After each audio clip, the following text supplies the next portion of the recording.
अस्सलाम वालेकुम नाजरीन, आप देख रहे हैं नया पाकिस्तान और मैं हूं शहजाद इकबाल। साबिक वजीर आजम इमरान खान की ऑडियो लीक्स पर इमरान खान के खिलाफ गद्दारी का बयानिया बनाने के बाद वफाकी हुकूमत ने अब इमरान खान के खिलाफ कानूनी कार्रवाई का फैसला किया है और FIA को इमरान खान और उनके साबिक प्रिंसिपल सेक्रेटरी आजम खान से तहकीकात का टास्क सौंप दिया है। अब देखना होगा कि FIA की तहकीकात के टीओआर्स क्या है। क्या FIA सिर्फ इमरान खान की ऑडियो लीक्स की तहकीकात करेगा या PTI के मुतालबे पर साइफर की हकीकत की भी तहकीकात की जाएगी।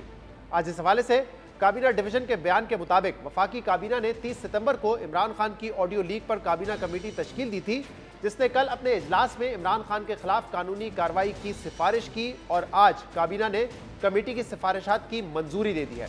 काबीना कमेटी ने अपनी सिफारिशात में कहा था कि कौमी सलामती का मामला है जिसके कौमी मफादात पर संगीन मुज़र असरात हैं, इसलिए इस पर कानूनी कार्रवाई लाजिम है। काबीना कमेटी ने यह भी सिफारिश की है कि FIA सीनियर हुकाम पर मुश्तमिल कमेटी तश्कील दे, जिसमें इंटेलिजेंस इदारों से भी अफसरान और एहलकारों को टीम में शामिल किया जा सकता है। अहम बात यह है कि पाकिस्तान तहरीक इंसाफ ने वफाकी काबीना के इस इक़दाम का खैर मकदम किया है, मगर तहकीकात FIA से करवाने के बजाय अदालती कमीशन से करवाने का मुतालबा किया है। पाकिस्तान तहरीक इंसाफ के सीनियर रहनुमा फवाद चौधरी ने अपने ट्वीट में लिखा है कि साइफर की तहकीकात पर हुकूमती आमादगी दुरुस्त में कदम है। इंसाफ का तकाजा है कि तहकीकात FIA के बजाय सुप्रीम कोर्ट का बनाया कमीशन करे ताकि दूध का दूध और पानी का पानी हो सके और इसी तरह कमीशन ऑडियो लीक्स की तहकीकात के लिए भी होनी चाहिए। इसके अलावा हुकूमत 2 रोज से इमरान खान पर साइफर चोरी करने का इल्ज़ाम भी लगा रही है, जिसमें मुख्तलिफ पाकिस्तान तहरीक इंसाफ रहनुमा कल तक मुख्तलिफ वजाहतें दे रहे थे, मगर कल रात एक इंटरव्यू में सादम इमरान खान ने खुद एतराफ़ कर लिया कि साइफर वज़ीर आज़म हाउस में था, मगर पता नहीं कहाँ गायब हो गया। इमरान खान साइफर गायब होने का एतराफ़ कर रहे हैं और ये भी कह रहे हैं कि साइफर की एक कॉपी सदर मुमलिकत ने चीफ जस्टिस को भेजी थी और दूसरी कॉपी स्पीकर ने भी चीफ जस्टिस को भिजवाई है। मगर इमरान खान के इस बयान से पहले तक पाकिस्तान तहरीक इंसाफ के रहनुमा फवाद चौधरी और शीरी मजारी साइफर के गायब होने से ही इनकारी थे और कह रहे थे कि वज़ीर आज़म अपनी कॉपी चीफ जस्टिस को भेजी है। साइफर के गायब होने और ऑडियो लीक्स की तहकीकात के अलावा पाकिस्तान तहरीक इंसाफ एक हफ्ते के अंदर लॉन्ग मार्च का इशारा भी दे रही है। क्या हुकूमत इसके लिए तैयार है? इन तमाम मामलों पर हम बात करेंगे, जिसके लिए हमें ज्वाइन किया है सीनियर सहाफ़ी और तजज़ियाकार मोहम्मद मालिक साहब ने और मुनीब फारूक साहब ने। आप दोनों का बहुत बहुत शुक्रिया ज्वाइन करने के लिए। मालिक साहब, सबसे पहले तो ये बताइएगा कि कल एक प्रेस कॉन्फ्रेंस में ये कहा था कि इमरान खान के खिलाफ गद्दारी का मुकदमा बनाएंगे, लेकिन पहले तमाम स्टेक होल्डर्स को, जो कोalition पार्टनर्स हैं, उनको ऑन बोर्ड लिया जाएगा, पार्लियामेंट में बहस होगी और अब यह फैसला किया गया है कि FIA की तहकीकात होंगी उस ऑडियो के हवाले से जो कि इमरान खान की है, उनके प्रिंसिपल सेक्रेटरी की है, साइफर के हवाले से। तो कोई अंदाजा हो रहा है कि किस किस्म की तहकीकात होंगी, टीओआर्स क्या होंगे? क्या सिर्फ लीक ऑडियो की तहकीकात होंगी या ओवरऑल साइफर की तहकीकात होगी कि उसमें जो मतन था, क्या वो कोई थ्रेटनिंग था, क्या कोई साजिश थी? देखिए, ये इंटरेस्टिंग चीज़ है और जल्दी में तो गवर्नमेंट बहुत, सबसे इम्पोर्टेंट बात है कि जो कैबिनेट का फैसला है ये बाय सर्कुलेशन हुआ है शहजाद, यानी कि जो मिनिस्टर्स वगैरह है, कोई अपने घर में है, कोई कहाँ पे है, तो वो फाइल सर्कुलेट की है, उन्होंने अगले कैबिनेट मीटिंग का इंतज़ार भी नहीं किया। सो ऑब्वियसली एक बहुत ज़्यादा जल्दी में है, लेकिन आई थिंक कि एक इनडिसेंट हेस्ट लग रहा है मुझे। ये हमारे यहाँ शुरू करना बड़ा आसान होता है, लेकिन जो चीज़ आप सिरे तक पहुँचाए ना, वो फिर अल्टीमेटली आपके लिए ज़्यादा डैमेजिंग होती है। FIA समझ आ गई, लेकिन क्या FIA के पास कैपेसिटी है? और जैसे आपने खुद सवाल में कहा कि TORs क्या है, अभी तक हमारे सामने TORs डिफाइन नहीं हुए कि जब हम देखते हैं, जब अभी तक जो हमने 2 कॉल्स देखी हैं, इसमें लग ये रहा है कि आज़म खान कुछ एक मशवरा दे रहे हैं जो मैनिपुलेटिव मशवरा लग रहा है। इमरान खान साहब उसके ऊपर उस तरह रिस्पॉन्ड नहीं कर रहे जिसको अब ये कहते हैं कि इंक्रिमिनेटिंग है। उन्होंने कहा कि हाँ, इनका मशवरा है और ये चीज़ है।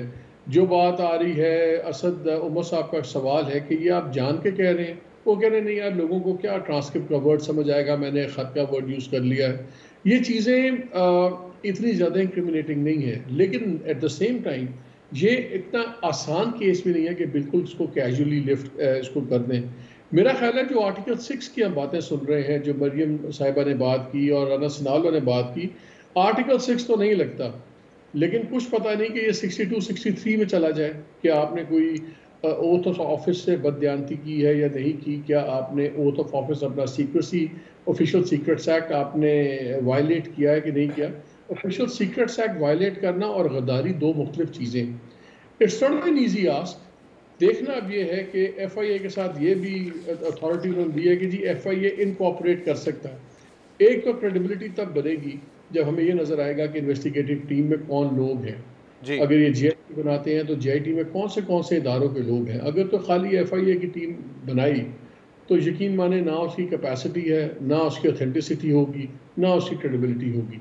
मेरा ख्याल है गवर्नमेंट को इस पर थोड़ा सा जितनी जल्दबाजी मुझे अभी नज़र आ रही है, इतनी जल्दबाजी की जरूरत नहीं है। और आपने लॉन्ग मार्च की बात की, मेरा नहीं ख्याल कि अभी इमरान खान साहब कोई एक लंबी लॉन्ग मार्च माजूद वाली अनाउंस कर रहे हैं। आई थिंक वो भी प्रेशर रखेंगे, कभी छोटी मार्च, कभी लंबी मार्च, कभी कोई KP में जुलूस, कभी लाहौर में जुलूस, ये बिल्टअप करते रहेंगे, जिसको कहते हैं अंग्रेजी में keep things on a boil. He will keep things on a boil ताकि लोगों का टेम्परामेंट और वो टेम्पो बना रहे, लेकिन वो अल्टीमेट स्टेप अभी अवॉइड करेंगे। राइट। तो मुनीब साहब जरा बताइएगा, आपको समझ आ रही है कि एग्जैक्टली हुकूमत किस बात की तहकीकात करवाना चाहती है? साइफर खो गया या ऑडियोज के हवाले से करवाना चाहती है? क्योंकि दूसरी तरफ फवाद चौधरी साहब ने कहा है कि आप इन्वेस्टिगेट करवाना चाहते हैं तो आप पीछे ना हटिएगा, हम तो पहले से ही कह रहे हैं। वो कह रहे हैं बस ये करें कि सुप्रीम कोर्ट जो है वो कमीशन के जरिए इसकी इन्वेस्टिगेशन करवा दे, तो हम तो पहले ये बात कर रहे थे। तो एग्जैक्टली आपको क्या लगता है किस बात की इन्वेस्टिगेशन होगी? और दूसरा, कल जो मरियम साहबा बार बार कह रही थी, उन्होंने कई मरतबा इमरान खान के लिए लफ्ज इस्तेमाल किया कि वो गद्दार है और कैसे हो सकता है कि वो आज़ाद घूम रहे हैं, इस कानून का हाथ जो है इनके गिरबान पे होना चाहिए। तो आपको लगता है कि गिरफ्तार करने का इस वक्त इरादा है और मरियम साहबा का जो पॉइंट ऑफ व्यू वो प्रिवेल कर रहा है पार्टी में?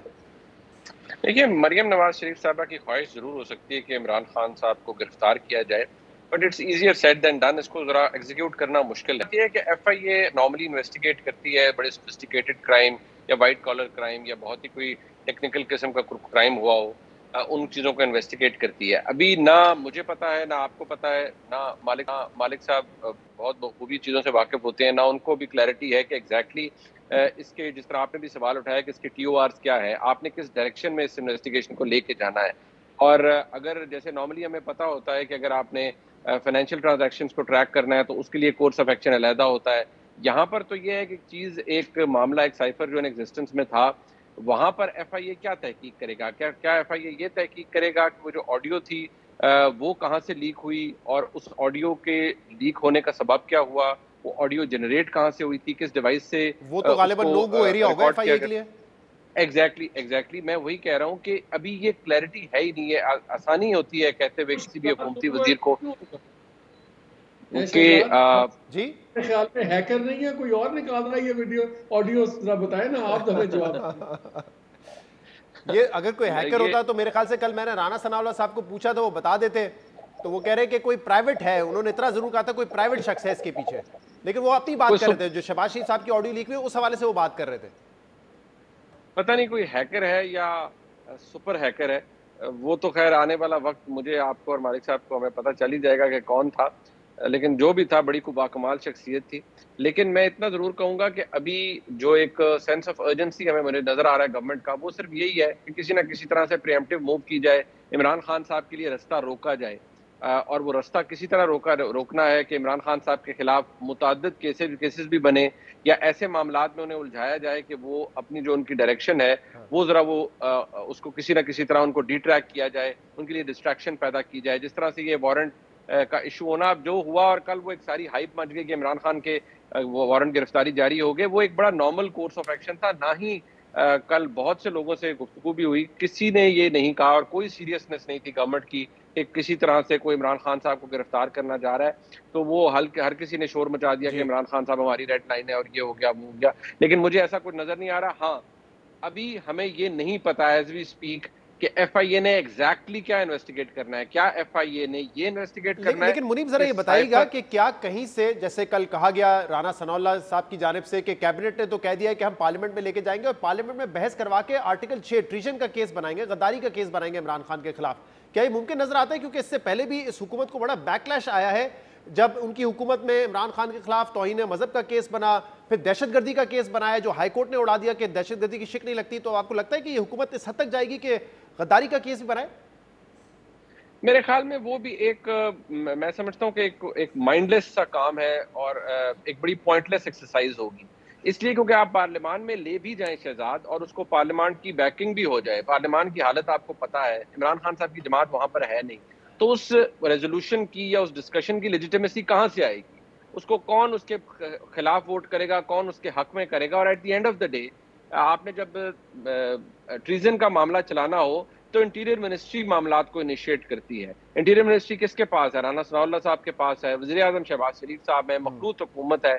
इस सारे प्रोसेस के साथ देखिए एक लेजिटिमेसी होती है। आपने सिर्फ फाइल्स के पेट नहीं भरना होता, उसके साथ एक ऐसी सीमलेस सा एक एनवायरनमेंट क्रिएट होना होता है जिससे ये पता लगे कि इसके साथ विल ऑफ द पीपल है। और विल ऑफ द पीपल उसकी मैनिफेस्टेशन क्या है? पार्लियामेंट है। लेकिन पार्लियामेंट आपको पता है इस वक्त उसकी अपनी एग्जिस्टेंस जो है वो नामुकम्मल इसलिए है कि इमरान खान साहब की जमात जो कि एक बहुत बड़ी जमात है वो उसका हिस्सा नहीं है।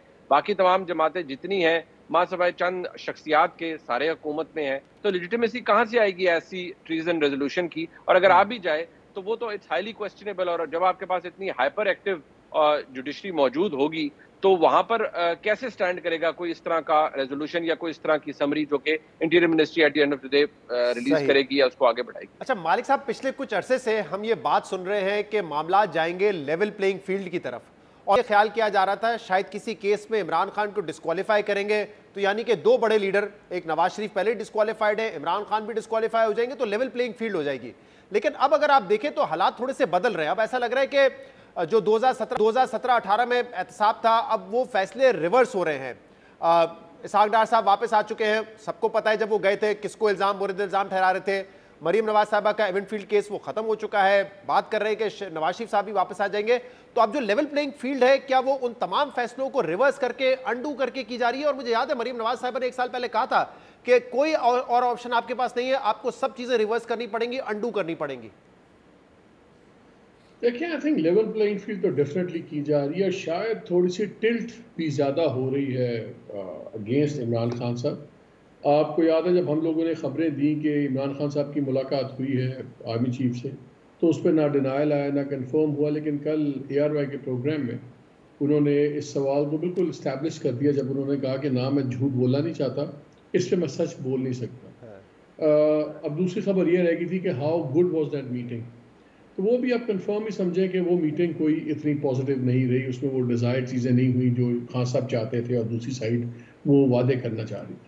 मेरा ख्याल है कि प्रेशर बनाया जा रहा है इमरान खान साहब पे और लेवल प्लेइंग फील्ड डेफिनेटली हो रही है। और तासुर ये दिया जा रहा है कि बड़ी तेज़ी से दूसरी साइड के पुराने मुतालबात, जैसे आपने पॉइंट आउट किया कि जी वो भी मैदान में होंगे, तो अगर इमरान खान खुला है और अपनी कैंपेन कर रहे हैं, तो अगर नवाज शरीफ भी खुली कैंपेन करेंगे तो फिर हम इलेक्शंस की बात कर सकते हैं, सोच सकते हैं। तो उधर ले जाया जा रहा है। और जिस स्पीड से मुकदमों की बात हो रही है, ट्रीजन की बात हो रही है, डिस्क्वालिफिकेशन की बात हो रही है, इमरान खान साहब काफ़ी कन्विंस्ड हैं कि हर कीमत पे एक झूठी मूठी कोई ना कोई बना के उनको डिस्क्वालीफाई किया ज़रूर जाएगा। वो कन्विंस्ड है। मेरा ख्याल है कि ये इसलिए किया जा रहा है कि इमरान खान कहीं तो किसी चीज़ पे आए। अभी तक जब आप इमरान खान साहब से मिलते हैं या उनके करीबी हवारियों से मिलते हैं तो आपको ये फीलिंग होती है कि अभी इमरान खान टैक्टिकली रिस्पॉन्ड कर रहे हैं हर चीज़ पे, लॉन्ग टर्म स्ट्रेटेजिक प्लान नहीं है। और लग ये रहा है कि हर चीज़ ऑन होल्ड है टिल ये फैसला हो जाए कि नेक्स्ट आर्मी चीफ कौन होगा। क्योंकि नेक्स्ट आर्मी चीफ नया आता है या ये आर्मी चीफ कंटिन्यू करते हैं, उसका डायरेक्ट इम्पैक्ट है हमारी पॉपुलर पॉलिटिक्स के ऊपर। सो आई थिंक अभी एवरीथिंग इज़ ऑन होल्ड। और जब आप एक ही मुतालबा आप कहो कि मुझे अर्ली इलेक्शन चाहिए, तो फिर कम अज़ कम या तो अर्ली इलेक्शन में कोई डेट की आप कंसेशन देने पे आमादा नजर। लेकिन अभी जो कल प्रेस कॉन्फ्रेंस हुई और इसहाक डार साहब की वापसी के बाद आपको लग रहा है मालिक साहब के हुकूमत ज्यादा कॉन्फिडेंट नजर आ रही है कि अब हम मामलात संभाल लेंगे, माशी तौर पे भी कहीं ना कहीं बेहतरी आएगी और अब हमें लेके जाना है अगले साल तक? मेरा ख्याल है कॉन्फिडेंस से ज़्यादा एग्रेसिव ज़्यादा हुए हैं। और शायद विद डार साहब देर अब बिल्कुल पब्लिकली हो गया है कि बहुत ज़्यादा लंदन की पॉलिसीज़ डायरेक्टली इम्प्लीमेंट होंगी। आपने प्रेशर भी देखा होगा डार साहब का, मरियम का, तो मरियम सेंटर में बैठी हुई थी, वो सीनियर मोस्ट बंदे की जगह बैठी हुई थी। So you that tells you how the cookie is crumbling. अब I think house of Sharif में जो नवाज शरीफ साहब की साइड ऑफ फैमिली है वो बिल्कुल सामने इंचार्ज आ गई है। अगरचे वज़ीर आज़म शहबाज शरीफ साहब हैं, बट आई थिंक मसला आ गया इल्यूजन ऑफ पावर और real power. So real power is not being wielded there. तो इसलिए अब एग्रेशन हमें नज़र आ रही है। जब डार साहब आ गए, मरियम सामने आ गई, मियाँ साहब के आने की पॉसिबिलिटी बढ़ रही है, तो पहले शहबाज साहब का एक टिपिकल स्टाइल ऑफ पॉलिटिक्स है, वो थोड़ा ठंडा रख के आराम से चलने वाले आदमी।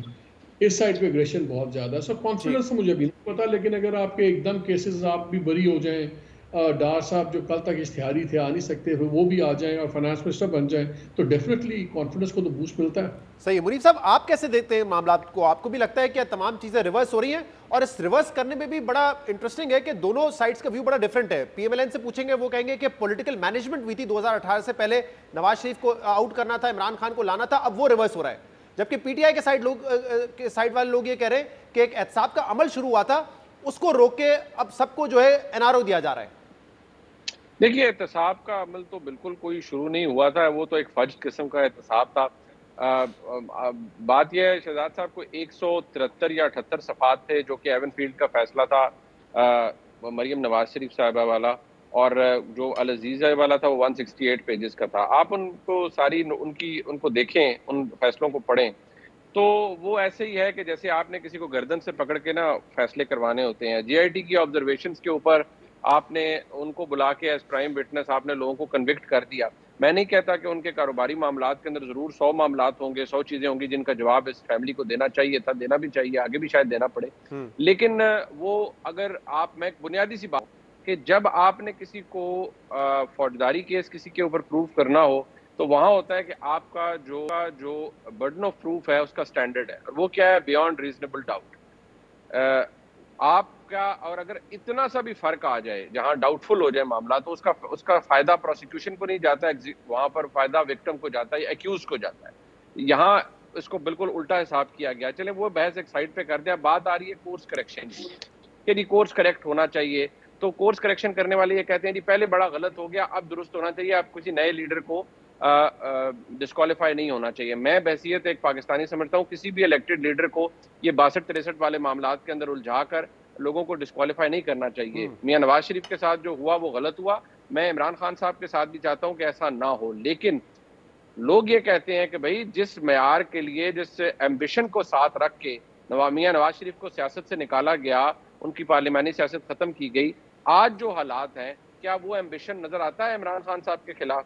अगर तो वो एम्बिशन मौजूद है तो फिर तो बहुत जबरदस्त बात है, ठीक है जी, लेवल प्लेइंग फील्ड है।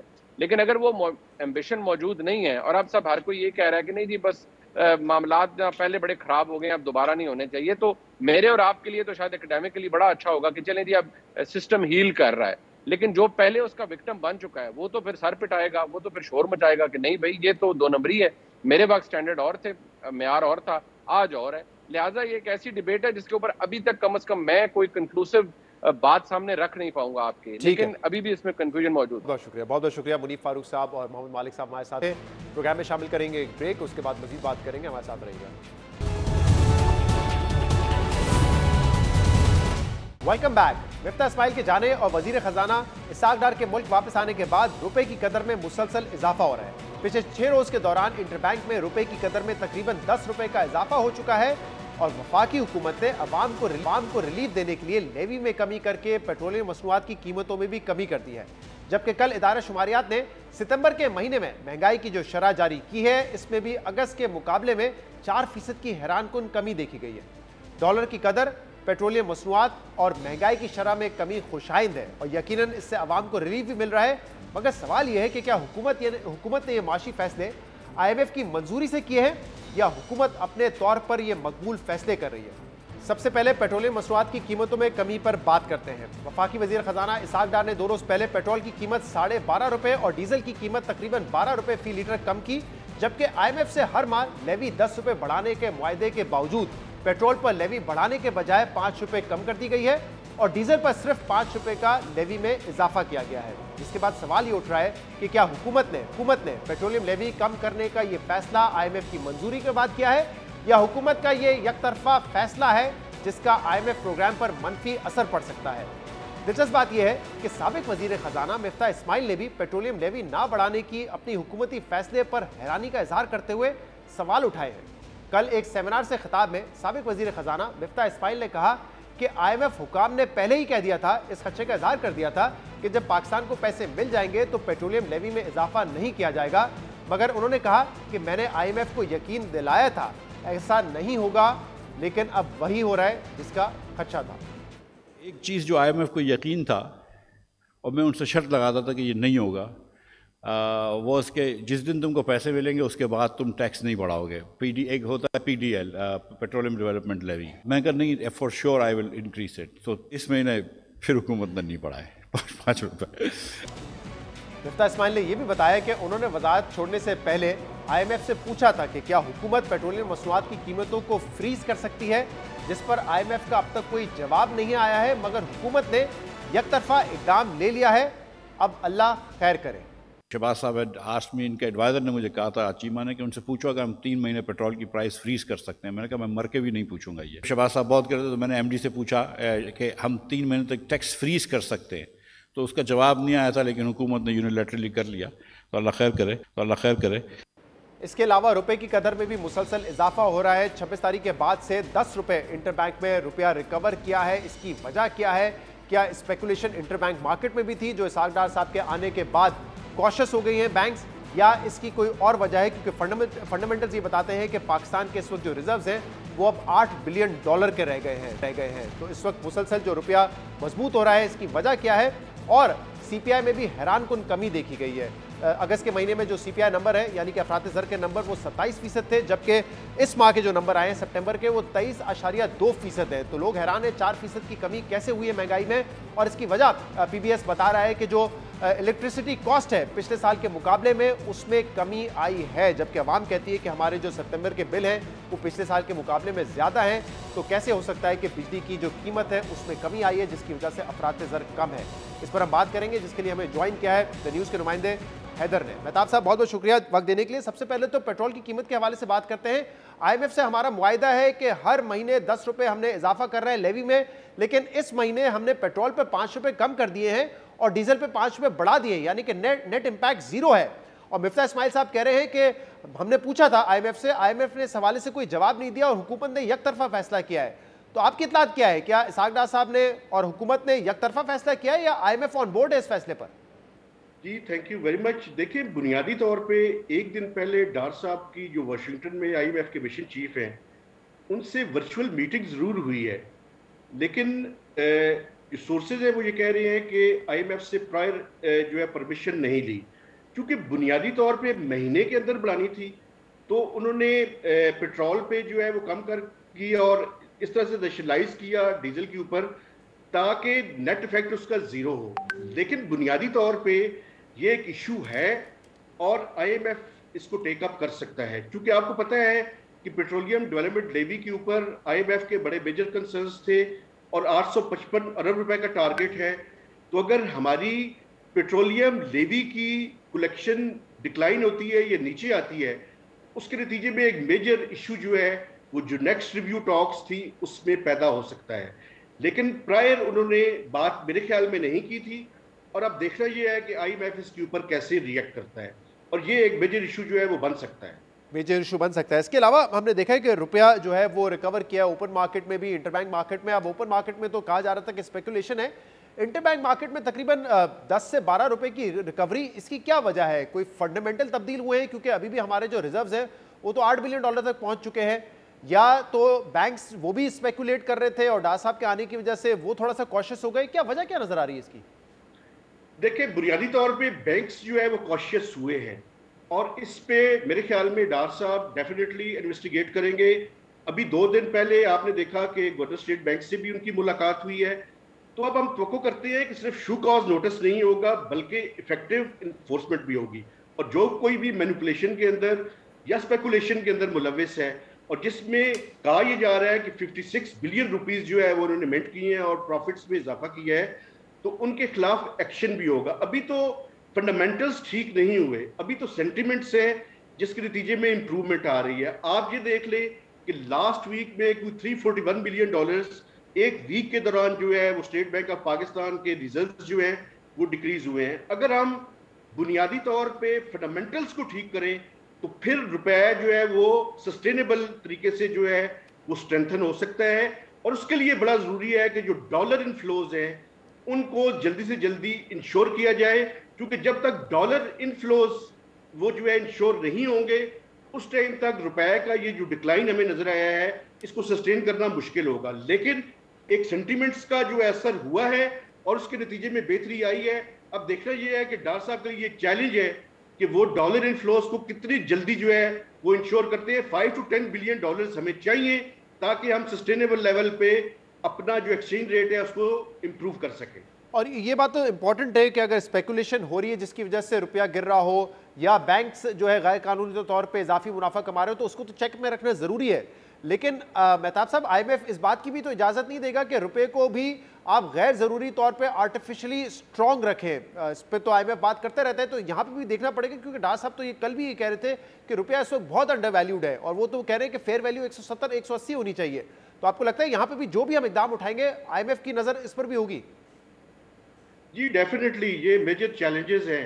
देखें, बुनियादी तौर पे जो आपने स्टेट बैंक ऑफ पाकिस्तान का लॉ के अंदर अमेंडमेंट्स की हैं और IMF के साथ एग्रीमेंट किया है, उसमें आप मार्केट के अंदर इंटरवीन नहीं कर सकते सिवाय इसके कि अगर डिसऑर्डरली मूवमेंट हो रही हो या स्पेकुलेशन हो रही हो या इस तरह से कि बैंक्स एक दूसरे के साथ नेक्सस डेवलप करके रुपए को जो है वो वीक करने की कोशिश कर रहे हैं, वहां पे तो स्टेट बैंक को इंटरवीन करने की इजाजत होगी। लेकिन अगर आपने आर्टिफिशियली इसको मैनेज करने की कोशिश की तो इस टाइम ये दूसरा बड़ा इशू जो है वो IMF के साथ खड़ा हो जाएगा।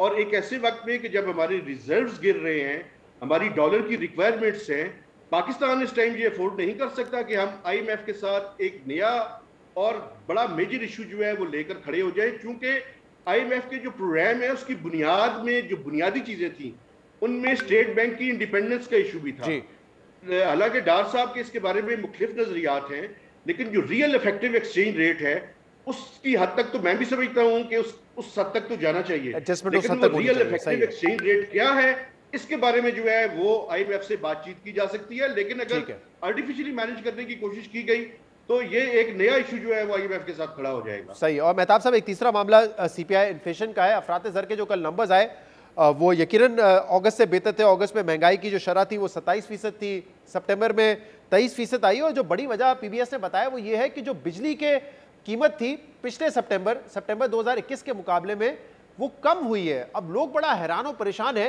कि पिछले साल के मुकाबले में सितंबर के बिल हमारे ज्यादा आए हैं, यूनिट जो रेट है वो बढ़ गया है, तो फिर कैसे PBS कह रहा है कि रेट में कमी हुई है जिसकी वजह से अफरात ज़र में कमी हुई है? देखिए, दो बुनियादी इश्यूज हैं। मैं समझता हूं जी कि ये मैनिपुलेशन और फजिंग ऑफ डेटा जो है इस पे पाकिस्तान को पहले भी IMF से फाइन हो चुका है। आप ये देखें कि बुनियादी तौर पे आपने जो वेव ऑफ किए फ्यूल प्राइस एडजस्टमेंट की मद में 300 यूनिट्स तक, और उस पर भी कुछ लोगों का ख्याल ये है कि वो पूरी तरह से वेव ऑफ नहीं हुए, तो आपने सबके ऊपर जो है वो वेव ऑफ करके दिखा दिया। ये बुनियादी तौर पे मैं समझता हूँ कि ये इस पे जो है वो एहतियात की जरूरत है। एक वजाहत थोड़ी सी मैं करना चाहता हूँ वो ये है कि देखें, इस टाइम PBS जो है पाकिस्तान ब्यूरो ऑफ स्टैटिस्टिक्स वो मिनिस्ट्री ऑफ फाइनेंस के अंडर नहीं है, वो मिनिस्ट्री ऑफ प्लानिंग के अंडर जो है पिछली गवर्नमेंट में PTI की गवर्नमेंट में उसको मिनिस्ट्री ऑफ प्लानिंग के अंडर कर दिया गया है। तो डार साहब का इस मामले से कोई ताल्लुक नहीं है। लेकिन ये एक तो बिजली की जो प्राइसेस है वो सब पे उन्होंने कर दी हैं और उसकी वजह से जो है वो इन्फ्लेशन जो है वो नीचे आ गई है। दूसरा आटे का इशू है। आटे का उन्होंने 980 रुपए ले रहे थे, अभी 1275 रुपए उन्होंने कर लिया है। लेकिन मुझे ये बता दें, पाकिस्तान में कहाँ पे 20 kg आटा जो है 1275 रुपए में जो है फरोख्त हो रहा है? जी कराची में इसकी प्राइस ज्यादा है, बलूचिस्तान में इसकी प्राइस ज्यादा है, 2400 रुपए तक आ रहा है 20 kg आटा। वहां पे भी ज्यादा है। जो सरकारी रेट है उस पे कितने लोगों को मिल रहा है? बहुत कम लोगों को जो सरकारी रेट पे, और वो आटा खाने के काबिल भी नहीं है। तो ये बुनियादी तौर पे दो वजूहत हैं जिसकी वजह से इन्फ्लेशन को कम दिखाया गया है। अगर ये दो वजूहत सामने इनको हटा दिया जाए तो इन्फ्लेशन इस महीने में कम होने के बजाय बढ़नी चाहिए थी। ये मेजर इश्यूज है और मैं समझता हूँ PBS को सामने आके इन चीजों की वजाहत करनी चाहिए। ठीक है, बहुत बहुत शुक्रिया मेहताब हैदर हमसे और इश्यूज बता रहे थे। और कुछ ऐसे इश्यूज हैं, चाहे वो रुपए को स्ट्रेंथन करने का मामला हो या फिर लेवी कम करने का या लेवी को कांस्टेंट रखने का, ये ऐसे इश्यूज हैं जिस पे IMF की गहरी नजर है। प्रोग्राम में शामिल करेंगे एक ब्रेक और उसके बाद मजीद बात करेंगे। हमारे साथ रहिएगा।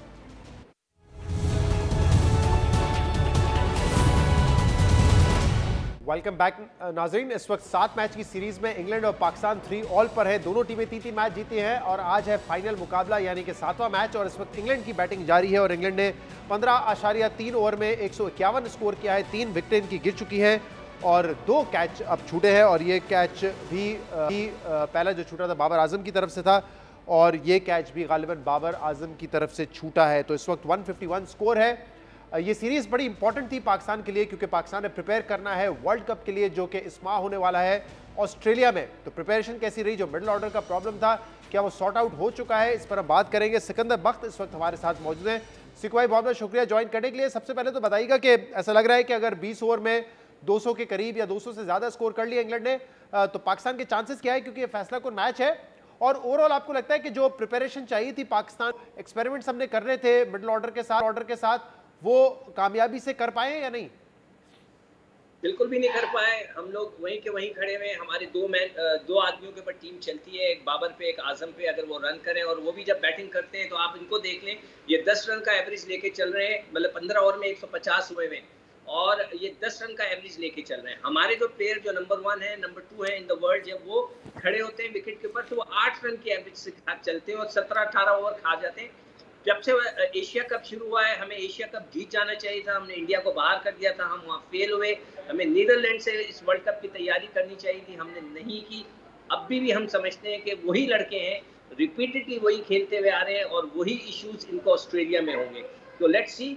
मेरे हिसाब से तो वो तैयारी, वो चीज़ नहीं हो सकी जिस तरह की होनी चाहिए थी। फिर कुछ इंजरी प्रॉब्लम्स हैं, देखते हैं कि वो इंजरी प्रॉब्लम्स जैसे कि शाहीन है। अच्छा, पहले सिकंदर बख्त साहब जरा मिडिल ऑर्डर पे बात कर लेते हैं, क्योंकि फखर जमान एशिया कप में आउट ऑफ फॉर्म थे और वो इंजर्ड भी हो गए, तो उनकी जगह शान मसूद ने ले ली as a left handed batsman. Haider Ali ने ज़्यादा मैचेस खेले, आज वो नहीं खेल रहे हैं। तो ये दोनों आपके ख्याल में इतना कर पाए हैं कि उन्होंने अपनी टॉप 11 में जगह बना ली, और अगर नहीं किया है तो फिर क्या दोबारा आप देख रहे हैं कि फखर जमान टीम में आएंगे और चौथे पे किसी और को ट्राई किया जाएगा? मेरे ख्याल से फखर जमान 100% वापस आएंगे अगर वो फिट हो जाते हैं, इसलिए कि जो जितने भी ये जो बैट्समैन हम खिला रहे हैं, आसिफ है, इफ्तिखार है, इन लोगों ने, आप रन्स तो देखें इन्होंने क्या किए। किसी ने 36 किए हुए हैं, हारिस ने भी 36 रन किए हैं। 5-5 मैचों में 36 रन पाकिस्तान के लिए करना, मतलब ये मजाक वाली बात है। 96 के करीब जाए इफ्तिखार के हैं, तो उन्होंने भी 5-6 मैच खेले में, तो इन लोगों के रन्स तो किसी ने भी नहीं किए। शादाब का भी इस दफा बल्ला नहीं चला, तो खैर उन्होंने 1 या 2 मैच खेले। नवाज पूरी सीरीज खेल गए, उनका भी बल्ला नहीं चला। तो हमारे किसी भी प्लेयर ने कुछ नहीं किया। शान मसूद ने 100 रन किए हुए, अब 100 रन उनके 150 है, बाकी उनसे जो एक्सपेक्टेशन थी वो पूरी नहीं हो सकी। मगर मैं समझता हूँ उसके अलावा उनके पास कोई चॉइस ही नहीं है। तो या तो सिकंदर बख्त साहब, तीसरे नंबर पे आप कह रहे हैं कि अगर फखर फिट हुए तो वो वापस आ जाएंगे, चौथे, पांचवें, छठे पे किन बैट्समैन को आप देख रहे हैं? क्योंकि हमारे पास जो ऑप्शंस हैं उनमें शान है, हैदर है, इफ्तिखार है, आसिफ अली और खुशदिल शाह है। इनमें से किसको आप खिलाएंगे चौथे, पांचवें और छठे पर? देखिए, चौथे के ऊपर आप शान को रखें और उसके बाद आप एक कैलकुलेशन होनी चाहिए शहजाद। जब आप 12 ओवर खेल लेते हैं खड़े होकर, वहां पे बाबर और रिजवान वहां खड़े होते हैं, उसके बाद they have to cut loose. आप 16 ओवर खेल लेते हैं और 8 की एवरेज रखते हैं। आपने वर्ल्ड कप का फाइनल, अगर आपको याद हो, मैं बार बार इसको रिपीट करता हूँ, 8 से शुरू हुए थे, जब वो आउट हुए 16 ओवर में तो 18 की एवरेज लेकर चले गए। ये कहाँ की क्रिकेट है? तो ये चीज अगर आप करेंगे तो आप किसी को भी खिला लें, कुछ नहीं हो सकता। जो आप ओवर पूरे खेलते हैं तो उसके साथ उसको कैरी करें ना, उसके एवरेज को टेस्ट करते चले जाए। लेकिन सिकंदर साहब, ये जो कॉशियस अप्रोच है हमारे ओपनर्स की, इस पे बात होती रही है, बट दोनों बहुत कंसिस्टेंट है, रिजवान भी, बाबर आजम भी। और जो कॉशियस अप्रोच है उसकी एक वजह ये भी बताई जाती है कि मिडिल ऑर्डर इतना रिलायबल नहीं है, तो ऑब्वियसली उनको स्कोर भी करना है और थोड़ा कॉशियस भी रहना है कि हमारी विकेट ना गिर जाए। इंग्लैंड में आप देखें, विकेट ऊपर से गिर भी जाती है, तब भी नीचे वाले प्लेयर्स जो है वो बहुत तेज आके खेलते हैं, प्रॉपर बैट्समैन है। अगर वो नहीं होगा तो फिर अप्रोच ओपनर्स की कॉशियस ही होगी ना थोड़ा। बाहर में रिलायबल नहीं है तो ये किसकी कसूर है सर? टीम कौन चला रहा है? कौन चला रहा है टीम? लड़के क्यों नहीं आप लेकर आए? नए लड़के क्यों नहीं इंडक्ट किया आपने? नीदरलैंड के खिलाफ इन लड़कों को क्यों नहीं खिलाकर इनको सही किया? तो बस गलती तो इन लोगों की है। आप मुझे बताएं, नीदरलैंड की टीम के खिलाफ क्या रिजवान और उसको बाबर को ओपन करना चाहिए था? इनको घर में बैठे होना चाहिए था, रेस्ट लेना चाहिए था। नए बच्चे जाते वहां जाकर, ये टीम हम कोशिश करते कि नए लड़के ढूंढ के निकालते। हैदर ने क्या परफॉर्मेंस किया, आप उसका नाम ले रहे। 4 के ऊपर मेरे साथ में शान को आना चाहिए। फिर उसके बाद आसिफ, अगर 6 मैचों में 36 रन के बाद उसको फिर भी आप लेना चाहते हैं तो मोर देन वेलकम। उसके अलावा हमारे पास चॉइस कोई नहीं है। और फिर आप देख लें, कुछ दिल का मेरे ख्याल से बारी नहीं आएगी। एक रह देकर वो इफ्तिखार साहब रह गए जिन्होंने 96 रन किए, और उसके अलावा आपके पास कोई चॉइस है तो बता दें। सही है, बट इफ्तिखार के हवाले से आप बात करें, हाँ 2 उन्होंने नॉक्स खेले अराउंड 30 रन, और बॉलिंग भी उन्होंने की है, तो क्या ये मेरिट करता है उनकी जगह? देखिए उनकी पिटाई हो गई ना आज, जब प्रेशर पड़ा आपने उनसे बॉल करा, उनकी पिटाई हो गई। आज उनकी पिटाई हुई है, आज वो नहीं रन रोक सके। सही। तो आपके पास मजबूरी है, आपके पास है नहीं कोई, आपके पास क्यों नहीं है? क्विकली मुझे बता दें, क्योंकि इस सीरीज में 204 का टारगेट था और बाबर आजम और रिजवान ने शानदार बैटिंग की थी, विदाउट एनी लॉस हमने वो चेस किया था, रिकॉर्ड है। आज इस बात के इम्कानात हैं कि दोनों ओपनर्स जो है मैच जिता सके हमें? वो देख लेंगे, मैच खत्म होगा तो पता चल जाएगा। 12 मैचों के बाद एक मैच ऐसा हुआ है जिसमें उन्होंने 200 रन की पार्टनरशिप दी है, उसमें सारे मैचों में नहीं हुआ है। तो once in a blue moon तो ऐसी नहीं। बहुत बहुत शुक्रिया फैसला कुन मैच है, देखते हैं ये सीरीज पाकिस्तान आज चौथा मैच 7वां मैच जीत के अपने नाम कर सकता है या नहीं। आज शो में इतना ही, शो से इजाजत दीजिए, अल्लाह हाफिज।